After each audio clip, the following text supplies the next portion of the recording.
Kaitlyn Trudeau. She's a Senior Research Associate for Climate Science at Climate Central. She joins us live from Sacramento, California. Thank you very much for your time today. We know about these very dangerous weather patterns that are fueling these fires, along with the challenging topography. But if we can focus on climate, is there a role that has played into the dangerous crisis that we're looking at in Los Angeles right now?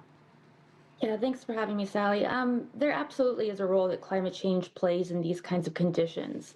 So fire weather is a combination of really hot, dry, and windy conditions, and we've seen a massive increase in these fire weather days.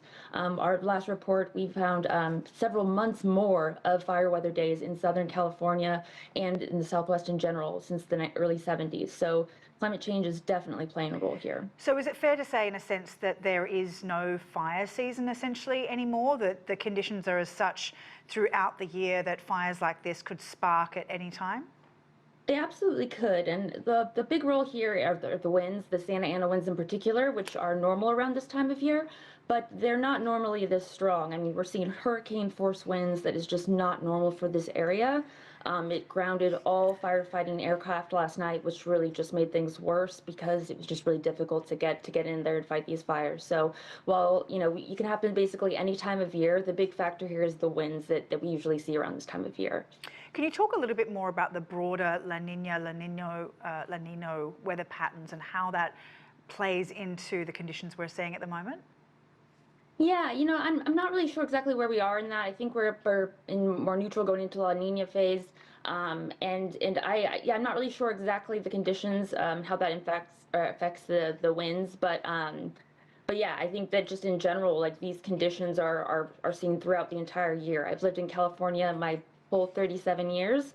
But we've never seen anything like this. And I am from a foothills town, so I'm used to fire, but this is just truly just remarkable. It really kind of leaves you speechless.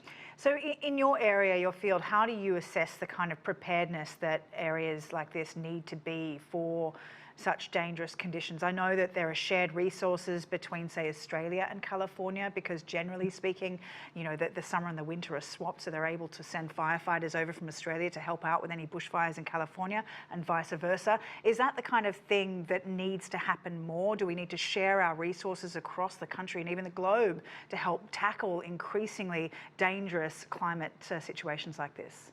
Absolutely. We're seeing more extreme conditions. And even last night, when it was just the Palisades fire, on the news, they were telling any off-duty firefighters in LA, please call into this hotline and let us know if you can volunteer. We need all hands on deck. And that was before the other fires started. So, I mean, absolutely, our resources are already strained, and they will only continue to become more stressed as the climate continues to warm.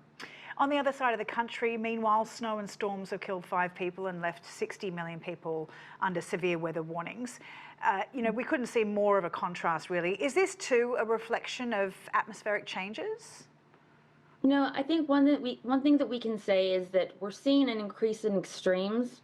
But I think it's going to become increasingly difficult to use the past as a roadmap for the future as the climate continues to change, because we really are seeing things that are so outside of what we've experienced in the past. It's going to become much more surprising, I think, and it's going to be harder to prepare for something we've never had to prepare for before. All right, Kaitlyn Trudeau, we'll leave it there. Really appreciate your time. Thanks for having me.